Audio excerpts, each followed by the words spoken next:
கிறிஸ்துக்கு அன்பான தேவ பிள்ளைகளே, இந்த நாளிலும் கூட இயேசுவின் நாமத்தில் இந்த காலைக்கதி நிகழ்ச்சி வாயிலாக உங்களோடு கூட இயேசுவின் நாமத்தில் மிகுந்த மகிழ்ச்சி அடைகின்றது. இந்த நாள் நமக்கு வருகிற செய்தி எங்க இருந்து சொன்னீங்கன்னா, பிலிப்பியர் 2ஆம் அதிகாரம் 6-7 வசனம். அவர் தேவனுடைய ரூபமாயிருந்தும் தேவனுக்கு சமமாய் இருப்பதை கொள்ளையாடின பொருளாக எண்ணாமல் தம்மை தாமே வெறுமையாக்கி அடிமையின் ரூபம் எடுத்து மனுஷ சாயலானார் அப்படின்னு சொல்லி போட்டு, அடிமையின் ரூபம் எடுத்து மனுஷ சாயலானார் அப்படின்னு சொன்னா, அதனால அவருடைய லாபம் என்ன அப்படின்னு சொன்னா, உங்களை என்னையும் மீட்டு கொள்வதற்காக அல்லது உங்களை என்னையும் பாவத்திலிருந்து ரட்சித்துக் கொள்வதற்காக அவர் மனுஷ சாயலானார். ஒரு கதையை வாசித்தார். என்ன அப்படின்னு சொன்னீங்கன்னு சொன்னா, கைசன் என்ற ஒரு மனுஷன் பிரான்ஸ்ல இருக்கிறாங்க. அந்த பிரான்ஸ்ல எங்க அப்படின்னு சொன்னா, மார்ஷல் என்ற ஒரு துறைமுகம் இருக்கு பார்த்தீங்களா, அந்த அங்க அவர் வசித்து வருகிறார். அவரை பார்த்து எல்லாரும் என்ன செய்வாங்கன்னு சொன்னா, ரொம்ப கஞ்சன் அப்படின்னு சொல்லுவாங்க.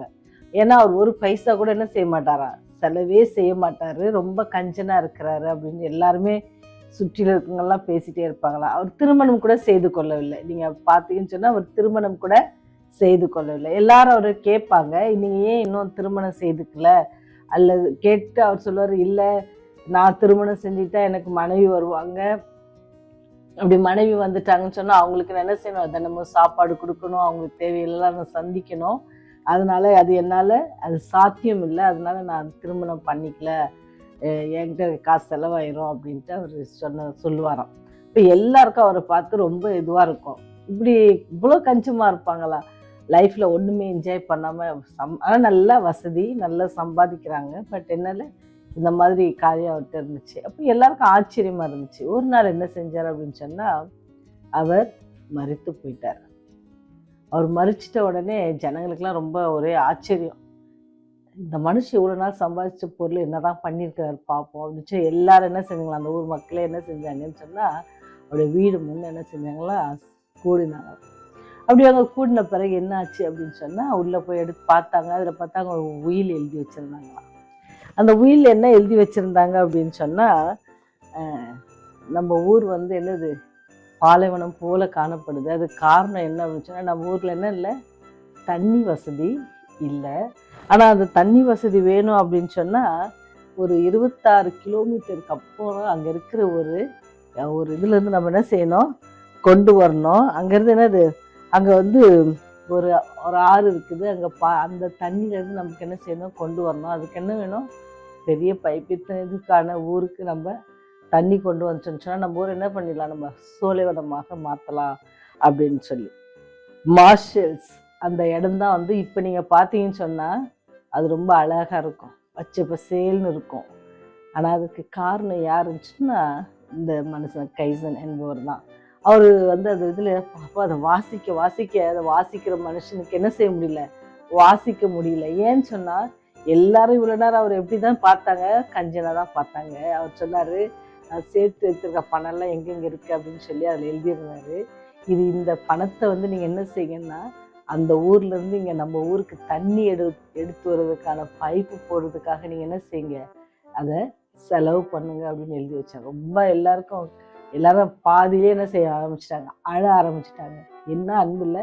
அவர் ரொம்ப அவருடைய காரியங்கள் எல்லாம் என்ன செய்யலை, அவர் பெருசாக என்ன இல்லை, அவர் எதை யோசித்தாரு, நம்ம ஊர் என்ன இருக்கணும், பசுமையாக இருக்கணும், நம்ம ஊர் மக்களுக்கு என்ன இருக்கணும், தண்ணி பிரச்சனை இருக்கக்கூடாது அப்படின்னு சொல்லி அவர் யோசித்ததாக அந்த இதில்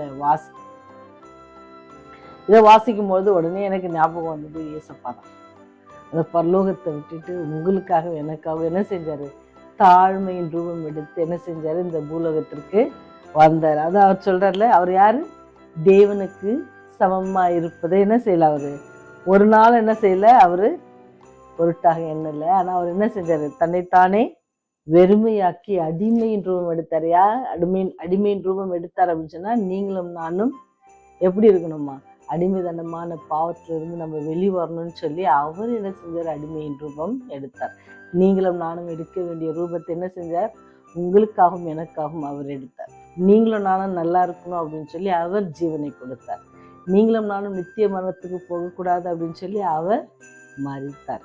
எப்படி இந்த கைசன் பண்ணாங்களோ அதே போல தன்னைத்தானே வெறுமையாக்கி, அவர் நினச்சிருந்தா அவருக்கு திருமணம் பண்ணியிருக்கலாம், அவருக்கு இருந்த காசுக்கு என்ன செஞ்சுக்கலாம், நல்லா என்ஜாய் பண்ணிக்கலாம். ஆனால் அவர் யோசித்தது எல்லாம் இருந்துச்சுன்னா, அவங்க ஊருக்கு ரொம்ப வறுமையாக இருக்குது, அல்லது அந்த இடம்லாம் ரொம்ப வறண்டு போயிருக்கிறது, மக்கள் அதை அவங்களால புதுப்பிக்க முடியலன்னு சொல்லி அவர் என்ன செய்ய ஒரு அதே போல் நம்முடைய வாழ்க்கையும் பாலைவனமாக மாறிடக்கூடாது, அல்லது அழிந்து போயிடக்கூடாது, அல்லது யாரும் பார்ப்பதற்கு பிடிக்காத ஒரு நபர்களை நம்ம இருக்கக்கூடாது பாவத்து நிமித்தம் அப்படின்னு சொல்லி அவர் என்ன செஞ்சார், உங்களுக்காகவும் எனக்காகவும் மரித்து நமக்காக என்ன செஞ்சார், ஜீவனை விட்டு அவர் நம்மை மீட்டு கொண்டிருக்காரு. இப்பேற்பட்ட ஆண்டவருக்கு நம்ம என்ன செய்யணும், மனம் திருந்தால் ரொம்ப அவசியமாக இருக்குது. நம்ம எல்லா மனிதருக்கும் பாவிகளாக நமக்காக அவர் என்ன செஞ்சால் நமக்கு பலியானார். அப்படிப்பட்ட பலியான தேவன் என்னைக்கும் உங்களை பார்க்குறாரு.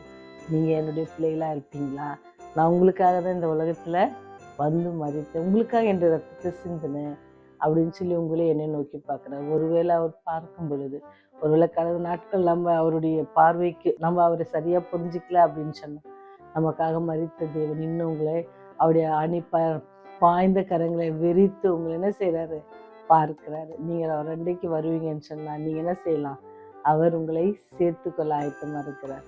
அவர் நமக்காக பாடுபட்ட அந்த பலியான அந்த காரியத்துக்கு என்ன இருக்கும், ஒரு அர்த்தம் உள்ளதாக இருக்கும். அவர் நமக்காக ஜீவனை விட்டதற்கு ஒரு அர்த்தமுள்ளமான ஒரு வாழ்க்கையை நீங்களும் நானும் வாழ்ன்னு சொன்னால் அது அவருக்கு மிகுந்த சந்தோஷத்தையும் மிகுந்த சந்தோஷத்தை அவருக்கு தரும், நமக்கு மிகுந்த சமாதானத்தை தரும்.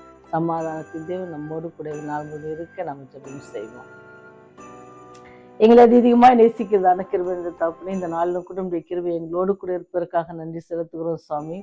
ஆண்டவரே, எங்களுக்காக அந்த பரலோகத்தை விட்டு அடிமையின் ரூபம் எடுத்து இந்த உலகில் எங்களுக்காக பிறந்து வாழ்ந்து எங்களுக்காக மரித்த தேவனே உம்மை துதிக்கிறோம், சோஸ்தரிக்கிறோம்.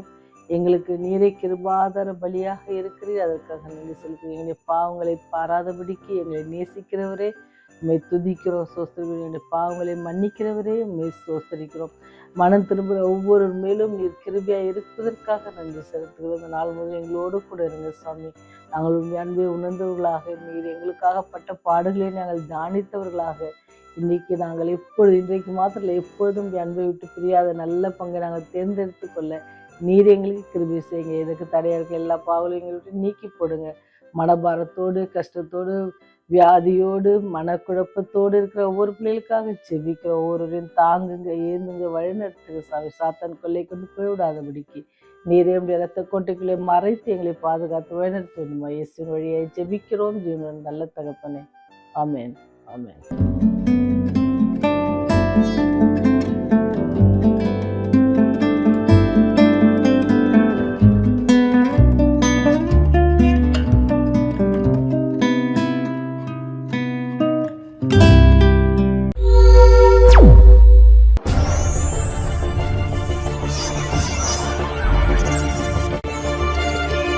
நீங்கள் பார்த்துக் கொண்டிருப்பது உங்கள் ரிவைவல் டிவி.